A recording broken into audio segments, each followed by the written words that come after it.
Escuchemos la palabra del Señor. Pablo, siervo de Dios y apóstol de Jesucristo, conforme a la fe de los escogidos de Dios y el conocimiento de la verdad que es según la piedad, en la esperanza de la vida eterna, la cual Dios, que no miente, prometió desde antes del principio de los siglos, y a su debido tiempo manifestó su palabra por medio de la predicación que me fue encomendada por mandato de Dios a nuestro Salvador. A Tito, verdadero hijo en la común fe, gracia, misericordia y paz de Dios Padre y del Señor Jesucristo, nuestro Salvador. Que el Señor bendiga su palabra y que el Señor aplique su palabra a nuestros corazones en esta mañana. Pablo le escribió a Tito. Estaban involucrados en la obra misionera. Y en el versículo 4 dice: a Tito, verdadero hijo en la común fe. Él le llamaba hijo, al igual que a Timoteo. Tito fue un líder de la iglesia primitiva, compañero de confianza del apóstol Pablo. Era gentil, significa que no era judío. Él llegó a la fe en Cristo a través del apóstol Pablo. Y él fue atraído al ministerio y se convirtió en compañero de Pablo. Y lo acompañó tanto a Pablo como a Bernabé desde Antioquía hasta Jerusalén. Tito fue un excelente ejemplo de un cristiano gentil nacido de nuevo. Fue un ejemplo de que la circuncisión no era necesaria para la salvación. Si usted se da cuenta, Pablo manda a Timoteo que se circuncide, pero él no manda a Tito que se circuncide. Él mandó a Timoteo porque Timoteo era judío, pero Tito no era judío. Así que después Tito fue a Corinto para servir en la iglesia de allí. Vemos eso en 2 de Corintios 8. Y en el tercer viaje misionero llegó a Troas y Pablo esperaba encontrarse allí con Tito, pero al no encontrar a su amigo, Pablo partió hacia Macedonia. Luego él se encuentra con Pablo en Filipos, él da un informe del ministerio y organizó una recolecta para los creyentes necesitados de Jerusalén. Varios años después, Pablo y Tito viajan a la isla de Creta, donde Tito se quedó para continuar y fortalecer la obra. El trabajo de Tito era mantener la sana doctrina y corregir lo deficiente de las iglesias de esa isla. ¿Qué era lo deficiente? Bueno, básicamente era que no había ancianos, era que no había un buen liderazgo. La última vez que se menciona a Tito en la Biblia indica que estuvo con Pablo en su último encarcelamiento en Roma. Y desde ahí él fue enviado a evangelizar Dalmacia. Eso está en 2 de Timoteo, capítulo 4. Dalmacia era una zona que luego se conoció como Yugoslavia y que ahora se llama Serbia y Montenegro. Así que vemos la hoja de vida de Tito, acompañante de Pablo, mensajero, siervo de Pablo. Y su última misión conocida fue la de instalar ancianos en las iglesias de la isla de Creta. Ahora, ¿cuál es el propósito de esta carta? Pablo se le escribe a Tito con un propósito algo similar a las dos cartas escritas a Timoteo. Cuando Pablo escribe 1 y 2 de Timoteo, él se esforzaba por fortalecer a Timoteo para que él siguiera el trabajo de Pablo. Él quería como pasarle el bastón, pasarle la antorcha a la siguiente generación. Lo mismo pasa con esta carta. Aquí hay otro joven que debe reemplazar a Pablo. Él lo llama su hijo en la fe. Era muy amado por Pablo. Y Pablo le da una encomienda apostólica. Qué bueno cuando en la iglesia hay jóvenes, porque los que ya estamos medio pasado meridiano, por asuntos matemáticos, estamos prontos a desaparecer, ¿no? Pero los jóvenes, en la voluntad del Señor, tienen más años por delante. Así que lo que pasa con Pablo es que él no comete el mismo error que cometió el sacerdote Elí, o que cometió el rey David, que no dejaron una descendencia buena. Así que estos jóvenes, Timoteo y Tito, tienen ciertas similitudes. Timoteo tuvo una tarea muy difícil en la iglesia de Éfeso, gobernada por la idolatría de la gran diosa Diana y el templo majestuoso que se levantó en aquel lugar. Tito estaba en un lugar diferente, pero era un lugar terrible y eso lo vamos a ver en el desarrollo de esta carta. Él tenía la responsabilidad de enderezar la iglesia, de establecer un liderazgo firme en la iglesia. Y en ambos lugares había una fuerte oposición. Nunca va a haber cambios sin oposición. Había oposición dentro y había oposición fuera. Ambos eran jóvenes, habían sido entrenados por Pablo, ambos fueron dotados por el Espíritu Santo, ambos habían servido en diferentes áreas. Ambos se enfrentaron a oposición. Y también ambos necesitaban este tipo de carta, que era como una especie de credencial para darle cierta autoridad apostólica a los que lo enfrentaron. Era para decirle, mira, yo vengo con la autoridad del apóstol Pablo. Recuerda que Pablo era apóstol del Señor. Vamos a hablar de eso en siguientes mensajes. Así que el propósito de esta carta es para instruir a la iglesia, no solo a la iglesia, las iglesias de la isla de Creta, sino también a iglesias buenas nuevas, de qué debemos hacer, cómo debemos comportarnos como iglesia, cómo debe ser el liderazgo de la iglesia. Ahora veamos el contenido de la carta. Hay varias cosas que vemos en esta pequeña carta. Podríamos decir que es una cartita de bolsillo, son 3 capítulos que usted se lo puede leer de una sentada. Y yo le animo a que la lea para que se vaya familiarizando con cada enseñanza. Contenido. El primer capítulo analiza el carácter y la conducta de los líderes. El segundo capítulo analiza el carácter y las conductas de los miembros de la iglesia. El tercer capítulo trata sobre el carácter y la conducta de nuestra respecto al mundo, nuestro testimonio delante del mundo. Así que el primer capítulo se centra en los líderes, el segundo en los miembros, el tercero en nuestro testimonio afuera, frente a un mundo que nos observa. Porque aunque el mundo no quiere saber de la iglesia, pero el mundo sabe lo que es una verdadera iglesia. El mundo rechaza a Cristo, pero el mundo sabe lo que es un cristiano. Ante el mundo, Pablo dice que somos cartas abiertas. En otras palabras, el mundo no lee la Biblia, pero te lee a ti y me lee a mí.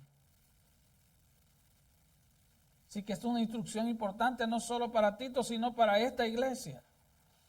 Y estos 3 breves capítulos no solo son doctrinales, pero también son prácticos. Son prácticos. Se ocupa de las calificaciones para el liderazgo. Se enfrenta al pecado y la herejía. Describe los roles y obligaciones de los creyentes en la iglesia y en la familia. Le dice a los creyentes cómo vivir piadosamente ante el mundo que nos observa. Habla de la limpieza que debe haber en la iglesia. Así que es una cartita bien condensada, bien económica en palabras. Podríamos decir que solo Dios puede decir tanto en tan pocas palabras. Solo Dios puede decir tanto en tan pocas palabras. Ahora veamos al autor de esta carta. Es Pablo. Él dice, Pablo, siervo de Dios y apóstol de Jesucristo, conforme a la fe de los elegidos de Dios y el conocimiento de la verdad que es según la piedad. Y ya en el versículo 1 vemos algo diferente de cualquier otra carta. Vemos teología pura en un versículo. Y parecería como que no había una relación de confianza entre Pablo y Tito. Porque él no comenzó con un saludo como espero que estés bien. No, él comenzó con teología desde el primer versículo. Como si no se conocieran. Pero sí, él lo llama mi hijo. Es porque esta carta está destinada a delegar autoridad apostólica. Tito estaba trabajando en las iglesias de esta isla, como se ve en el versículo 5. Las iglesias eran nuevas, las iglesias eran inmaduras. Y iba a ser su trabajo ordenar ancianos y establecer pastores y líderes allí.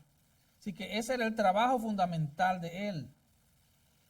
Él era joven, habían falsos maestros en las iglesias y sobre todo habían judaizantes. Los judaizantes eran los que querían imponerle a los nuevos creyentes que además de creer en Cristo, tú debías hacer ciertas cosas, ciertos ritos y ceremonias para ser salvo. Él aclara que la salvación es por gracia a través de la fe. Así que estos falsos maestros seguramente cuestionarían cualquier cosa que Tito intentara decir o hacer. Así que iba a haber oposición. Y Tito es como un enviado de Pablo y por eso él necesitaba este empujón apostólico, esta carta. El versículo 1 expone cuidadosamente la autoridad apostólica de Pablo. Y muestra entonces en el versículo 4 cómo delega esto a Tito. Y al leer la carta nos damos cuenta que Tito ya sabía todo esto. O sea, esto no es una carta informativa, no es porque él no sabía esto, es porque él iba a presentar esta carta como una credencial, como una evidencia de su designación, de su delegación. Él había sido delegado por Pablo. Así que él sabía cómo debía comportarse un líder, cuáles eran las calificaciones para el liderazgo. Pero aquí hay una fuerte enseñanza. Y miramos entonces la declaración inicial de Pablo sobre sí mismo. Y no lo veamos como una simple historia, es decir,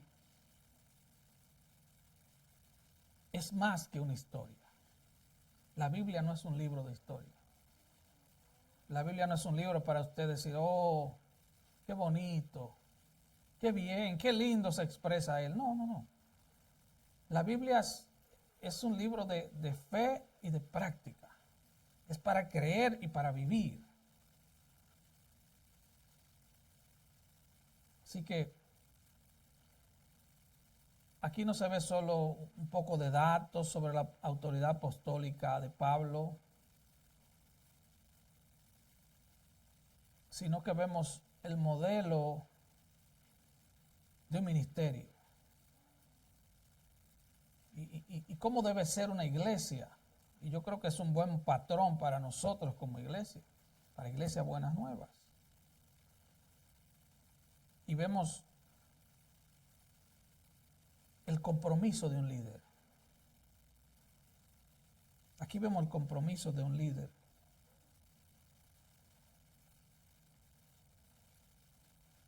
¿Qué fue lo que convirtió a Pablo en un líder tan útil, tan poderoso, tan efectivo? ¿Por qué él era tan respetado, tan honrado, tan amado? Y en estos 4 versículos está la respuesta. Todo se trata de compromiso. No fue algo por accidente. No se trata de que él era muy dotado.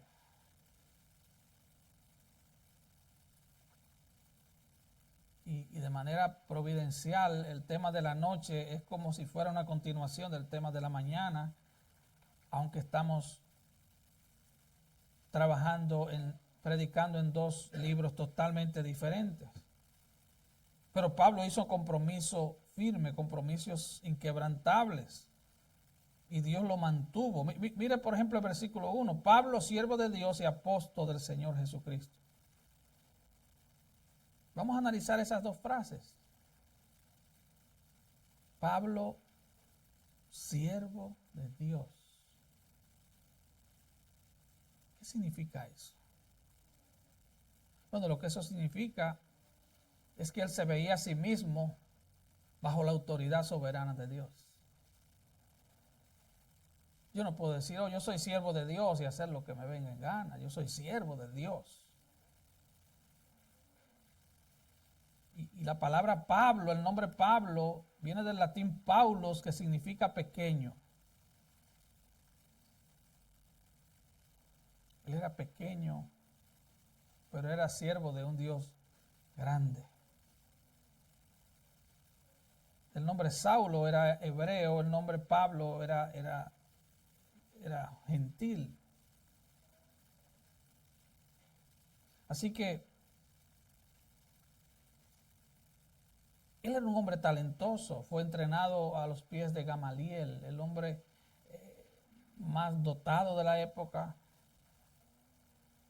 Él era leal, extremadamente celoso de su religión, tan celoso que perseguía a los cristianos, los encerraba, consentía en su muerte. Tenía una mente brillante, se cree que a los 21 años tenía el equivalente a 2 doctorados de Harvard. Era un hombre de una moral intachable. Alguien dijo, Pablo era el hombre que cualquiera querría como esposo de su hija. Este hombre se convirtió en el instrumento de Dios para 13 libros del Nuevo Testamento. Es como el arquitecto de la teología de la iglesia. Sus credenciales espirituales eran impresionantes. Sus virtudes eran ejemplares. Pero él no está dando su currículum aquí. Él no dice, Pablo, un judío entrenado por el mejor maestro judío. Él no dice, Pablo, un judío criado en un mundo griego que entiende la cultura griega. Pablo, un creyente fiel al judaísmo. Pablo, un judío celoso de la ley. No. Es Pablo el que vio la belleza de Jesucristo y se entregó a él. Él no trae un currículum diciendo, yo tengo una mente brillante. Yo escribí 13 libros. Él no habla de sus milagros. Él no basa su autoridad en ninguna cosa que él hizo. No. Él es un siervo. Es un siervo de Dios. Y él es un apóstol de Jesucristo. Él él no se veía a sí mismo como alguien que podía actuar de manera independiente.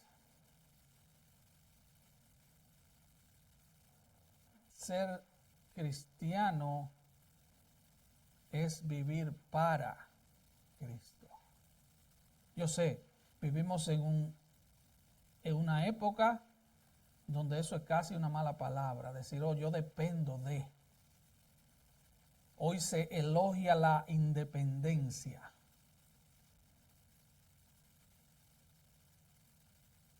Pero él no se veía a sí mismo como alguien que podía actuar de manera independiente, como alguien que podía controlar su propia vida, como alguien que podía tomar sus propias decisiones, vivir de cualquier manera que quisiera, o determinar la dirección del ministerio.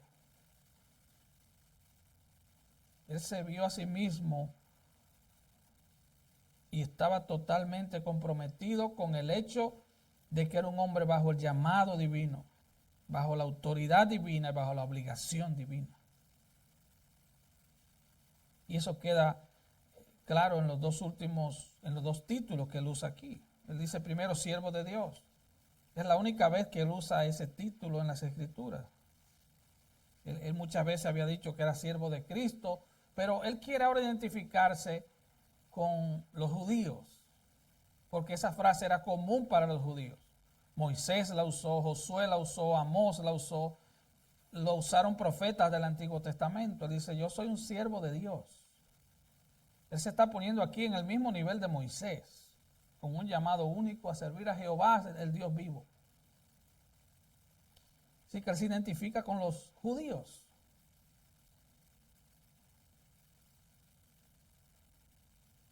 Y él quería contrarrestar la falsa enseñanza de los judaizantes. Si tú ves el versículo 14, él le dice a Tito que preste atención a las fábulas judaicas y a los mandamientos de hombres que se apartan de la verdad. O sea que había una influencia bastante fuerte de los judaizantes en las iglesias de Creta. Por lo tanto, él se describe a sí mismo como doulos, como la palabra doulos es la que él usa en griego, es la palabra esclavo, es la palabra más baja del idioma griego. Yo soy un doulos de Dios. Él señala que no es más que un esclavo. Describe a alguien que sirve sin tener en cuenta sus propios intereses. Que sirve sin tener en cuenta sus propios intereses. Todo lo que puedes pensar de la palabra esclavo está en esa palabra, doulos. Pablo entendió que no tenía vida propia. No tenía voluntad propia. No tenía propósito propio, no tenía un plan propio, no tenía un objetivo propio. Estaba bajo el dominio de Dios. Él entendió que Dios lo llamaba a una vida de sumisión absoluta a Dios. Y ese nivel de compromiso es el corazón de la eficacia en el ministerio. Tú no tienes vida propia, tú no tienes agenda propia, tú te debes a tu amo. Todo comenzó en el camino a Damasco. Él andaba persiguiendo cristianos. Vemos eso en Hechos 7, cómo él consintió en la muerte de Esteban. Y en el camino a Damasco él fue derribado y tirado en el suelo. Escuchó la voz del Señor que le dijo, Saulo, Saulo, ¿por qué me persigues? Usted conoce la historia. Él dijo, ¿quién eres tú, Señor? Él le dijo, yo soy Jesús a quien tú persigues. A partir de ese momento él se sometió totalmente al señorío de Cristo. ¿Quién eres, Señor? Él lo llamó Señor. Pero llamar a Cristo Señor no es algo pequeño. Escucha bien, llamarle a Cristo Señor es someterse como esclavo a un amo. Como diría aquella vieja canción, no creas que son solo palabritas. No, Señor dice, yo soy tu amo. ¿Quién eres, Señor? Y luego él preguntó, ¿qué quieres que haga? Y a partir de ese momento él hizo lo que el Señor le dijo que hiciera. Él tomó el papel sumiso del esclavo del Señor. Significaba que Pablo era la posesión de Dios. Significaba que no tenía tiempo propio, que no tenía planes propios. Él era el esclavo de Dios. Él era el dulos de Dios. Lo mismo se dice de Moisés, de Josué, de Amós, de Jeremías. Hay una larga lista. Se convirtieron en esclavos de Dios. Él entendió lo que significaba la esclavitud espiritual. Y él coincidió alegremente con ese privilegio.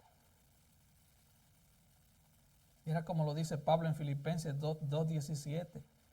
Y aunque sea derramado en libación sobre el sacrificio y servicio de vuestra fe, me gozo y me regocijo con todos vosotros. Aunque mi vida sea derramada en sacrificio, en el servicio de vuestra fe. Él no andaba detrás de sus planes. Él llegó a decir, el amor de Cristo me constriñe, sabiendo esto. Y termina diciendo, Cristo murió, ahora yo vivo para Cristo. En otras palabras, su vida era totalmente sacrificial. Se había rendido completamente al servicio de Dios. En Hechos 20:24 él dijo, pero de ninguna cosa hago caso, ni estimo preciosa mi vida, con tal que acabe mi carrera con gozo y el ministerio que recibí del Señor Jesús para dar testimonio del evangelio de la gracia de Dios. Este hombre estaba consumido con la idea de traer gloria a Dios.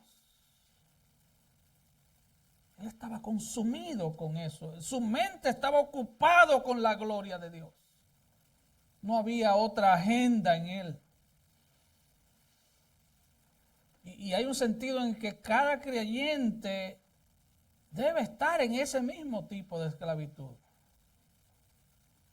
Recuerda Romanos 6:22. Pablo dice, mas ahora que habéis sido libertados del pecado, habéis sido hechos siervos de Dios. Cuando tú te conviertes a Cristo, el amo cambia, es otro amo. Vivíamos para el pecado. Vivíamos para nuestro propio deleite y nuestra propia gloria. Al venir a Cristo, vivimos para Él. Hemos sido libertados del pecado y esclavizados por Dios. Oh, gloriosa esclavitud. Somos posesión de Dios. Es por eso que como cristianos, aunque las cosas del mundo nos afectan, nosotros no vivimos con ese nivel de ansiedad, estrés y preocupación que tiene el mundo. Nosotros pertenecemos a un amo que es bueno, que es todopoderoso, que es sabio, que es santo. Le pertenecemos a Él. Gloria a Dios.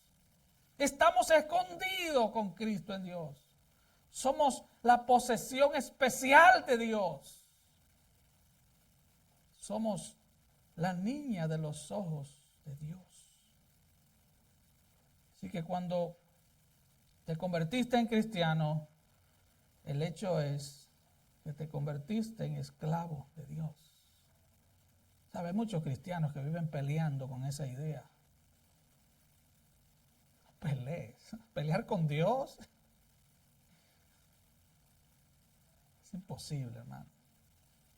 Pelear con Dios, no pelees. Si eres de Él, punto.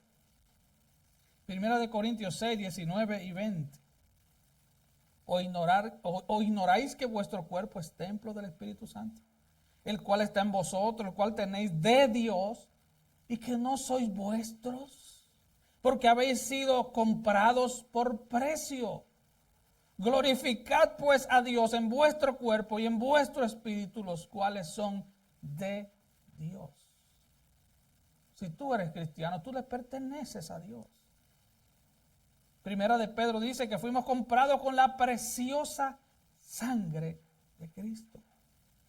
Así que todo creyente es un esclavo de Dios. Es una palabra fea. El mundo te dirá, no, sigue los instintos de tu corazón para que alcances tus logros, para que alcances tus sueños. Todo eso es mundo, hermano. Todo eso es mundo. Dios tiene un sueño para ti. Y el sueño es que donde Él esté, tú también estés en aquel día. Tú eres de Él, tú le correspondes a Él, tú le perteneces a Él. No tenemos una agenda propia. No tenemos una voluntad propia, excepto alinear nuestra propia voluntad a la voluntad de Dios. Tú dirás, y es que ya no tengo personalidad. Sí, tenemos personalidad. Ahora, tu trabajo como cristiano es que tu voluntad tú la sometas a la de Él y lo sigas a Él. Lo sigas a Él. No tenemos ningún objetivo propio, excepto cumplir los propósitos de Dios. De eso se trata. Nosotros buscamos, Mateo 6:33, nosotros buscamos primeramente ¿qué? El reino de Dios y su justicia. Y dejamos las añadiduras en las manos de nuestro Dios. Así que Pablo entendía eso, Pablo estaba consumido con ese pensamiento, con esa idea, con esa forma de vivir. Y ahora Pablo dice también en el versículo 1 que él es un apóstol de Jesucristo. Así que en cierto sentido,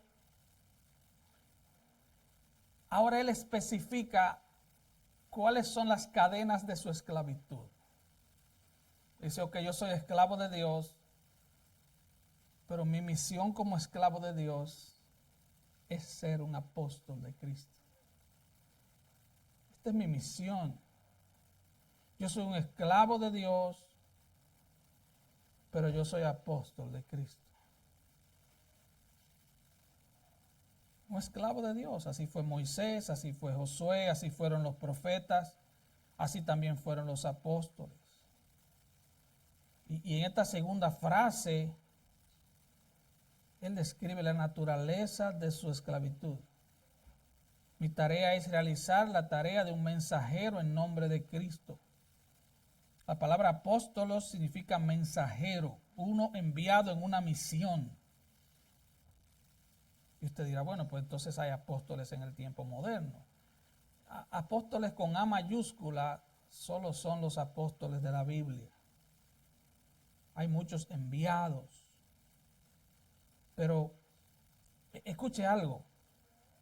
La dignidad está en la autoridad de quien te envió, no en el mensajero. El mensajero es el mensajero. Cuando tú recibes una carta, todos nosotros recibimos cartas, la mayoría son viles, eso no es muy emocionante. Pero tú no te paras y le rindes un homenaje al tipo que trabaja como cartero. Tú dices, otro vil. Así que la dignidad no está en el mensajero. La dignidad está en quien te envió.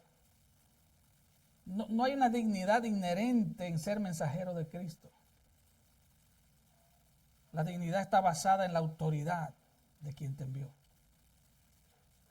Así que Pablo no se está elevando a sí mismo cuando él se llama apóstol. Él está diciendo, yo vengo con autoridad, no con mi propia autoridad, no sobre la base de mis credenciales, sino que soy un esclavo de Dios. Dios me ha enviado como mensajero de Cristo. Así que él dice que es esclavo de Dios, pero él dice que la naturaleza de su designación es ser siervo de Cristo, es ser un apóstol, ser un enviado de Jesucristo. Y yo creo que una forma de verlo es, él se llama esclavo de Dios en referencia al Antiguo Testamento, y él se llama enviado de Cristo o apóstol de Cristo en referencia al Nuevo Testamento. Él está bajo dominio divino, él está comprometido total y singularmente con su amo.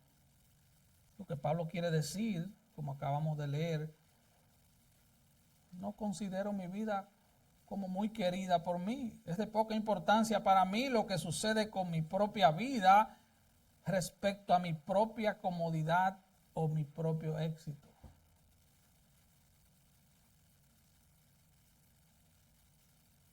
Hermano, si tú eres de Cristo, tu trabajo y mi trabajo debe ser vivir renunciando a tu propia comodidad y a tu propio éxito. Y vivir para el éxito de Cristo, de su obra. Vivir para Él. Vivir para Cristo, vivir para su voluntad.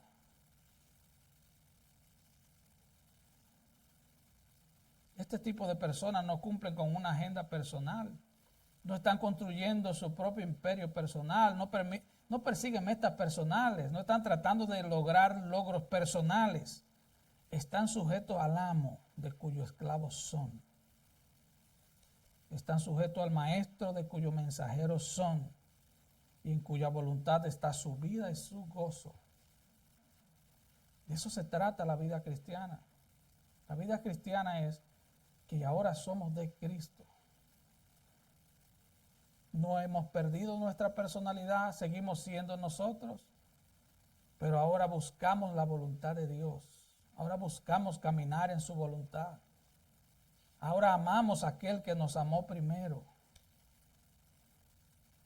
Mira lo que Pablo dice al terminar su vida en 2 de Timoteo 4. Pero el Señor estuvo a mi lado y me dio fuerzas para que por mí fuese cumplida la predicación. Wow. El Señor estuvo a mi lado y me dio fuerzas para comprar varias casas en Estados Unidos. ¿Es eso lo que dice? El Señor me dio fuerzas, estuvo a mi lado para hacerme rico. No. El Señor estuvo a mi lado y me dio fuerzas para que por mí fuese cumplida la predicación y que todos los gentiles oyesen. Y dice, y así fui librado de la boca del león. Y dice, y el Señor me librará de toda obra mala y me preservará para su reino celestial. A Él sea la gloria por los siglos de los siglos. Amén. Él está pensando en el reino celestial. Él no está pensando en su mejor día hoy. No está pensando en eso. Su único objetivo es terminar su obra. Quiero predicar lo que Él quiere que predique. Hermano, Él te protegerá mientras seas fiel. Él ha prometido guardar a los que andan en su camino. Oye, la póliza de seguro solo cubre a los que andan en su camino. Ahí no hay letras pequeñas, como nos engañan muchas veces cuando nos dan servicio de internet o algo, que te dan una letra pequeñita para que tú firmes sin leer. No, las letras son grandes. La letra dice, yo honraré a los que me honran. Él protegerá a los que andan en su camino. Así que ese debería ser el objetivo de todos los que siguen el patrón de Pablo bajo el control de Dios hasta el final. Y ahí está la clave de su eficacia. Es saber que estás bajo autoridad. Eres un esclavo de Dios y un mensajero de Cristo. Ahora, brevemente vamos a ver y vamos a desarrollar eso luego. El evangelio de Cristo en la carta a Tito. En el 2.13 dice Pablo, 2.13 dice, aguardando la esperanza bienaventurada y la manifestación gloriosa de nuestro gran Dios y Salvador Jesucristo. Él menciona a Jesús como nuestro gran Dios y Salvador. Y el 14 dice que Cristo se dio a sí mismo por nosotros para redimirnos. Y en el capítulo 3, él dice, porque nosotros también éramos en otro tiempo insensatos, rebeldes, extraviados, esclavos de pasiones y deleites diversos, viviendo en malicia y envidia, aborrecibles y aborreciéndonos unos a otros. Pero cuando se manifestó la bondad de Dios nuestro Salvador y su amor para con los hombres, nos salvó. No por obra de justicia que nosotros hubiéramos hecho, sino por su misericordia, por el lavamiento de la regeneración y por la renovación en el Espíritu Santo, el cual derramó en nosotros abundantemente por Jesucristo nuestro Salvador, para que, justificados por su gracia, viniésemos a ser herederos conforme a la esperanza de la vida eterna. Todo se trata de Cristo. No fuiste salvo porque eres buena gente, fuiste salvo por su gracia. ¿Y cómo debemos vivir entonces conforme a estas verdades, a la luz de estas verdades? Tito 2.12, renunciando a la impiedad y a los deseos mundanos. Renunciando a la impiedad y a los deseos mundanos, vivamos en este siglo sobria, justa y piadosamente, aguardando la esperanza bienaventurada y la manifestación gloriosa de nuestro gran Dios y Salvador Jesucristo. Esperando a Cristo, hermanos. Es vivir despojándonos del viejo hombre y esperando a Cristo. Versículo 14, quien se dio a sí mismo por nosotros, quien se entregó a sí mismo por nosotros, quien murió en la cruz por nosotros, para redimirnos de toda iniquidad y purificar para sí un pueblo propio, celoso de buenas obras.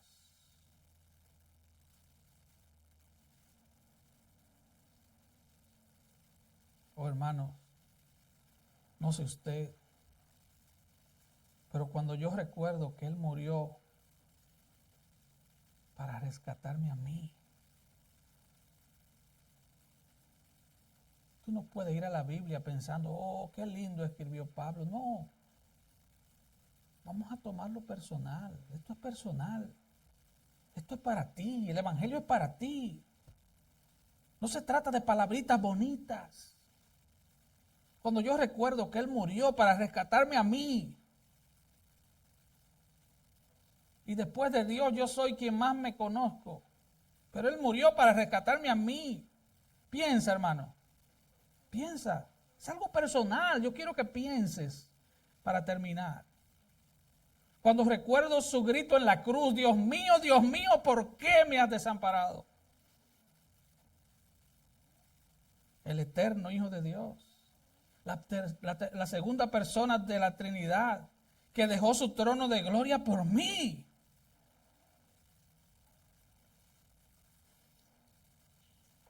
Y yo sé, porque me conozco, cuántas cosas tengo que le pueden causar rechazo a Él, que lo desagradan, que Él aborrece de mí.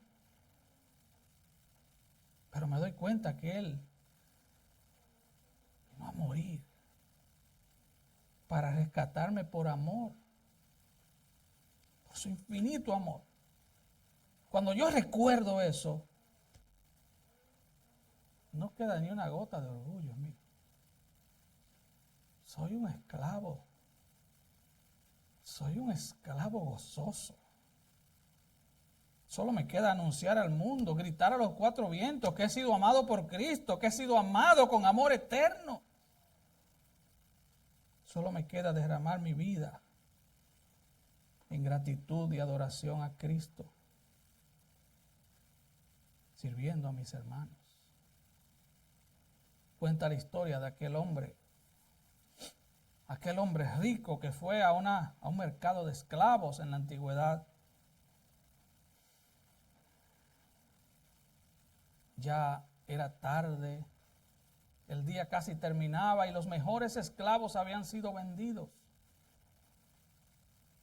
Solo quedaba uno. Era débil, parecía medio enfermizo. Y se acerca a aquel hombre y le dice: yo quiero ese.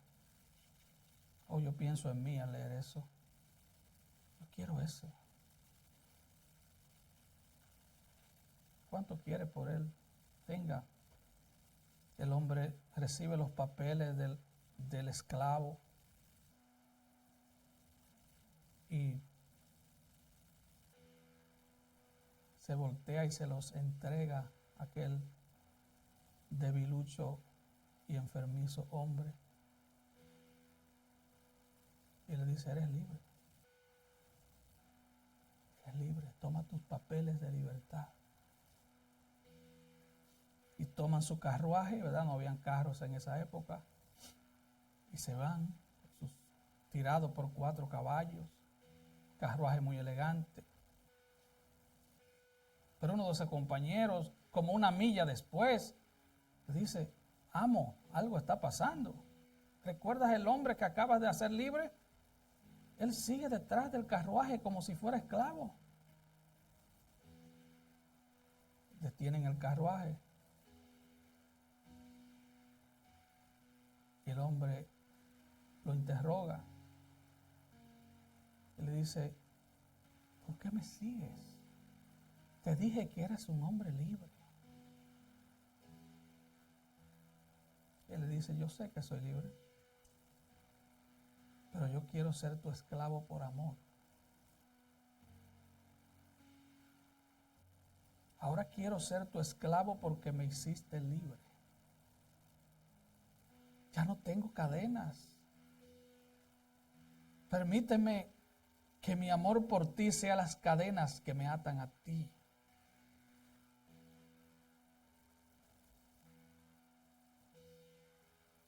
O si tú estás sin Cristo, tú todavía eres esclavo del mundo y del pecado.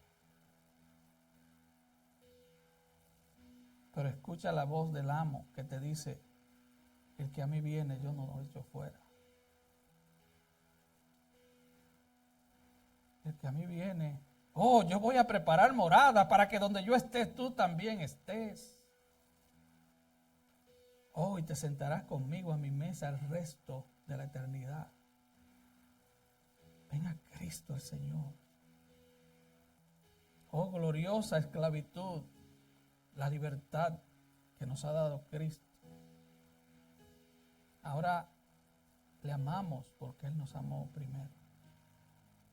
Si tú estás aquí sin Cristo, no te vayas de este lugar así. Queremos orar, queremos ayudarte. Vamos a orar.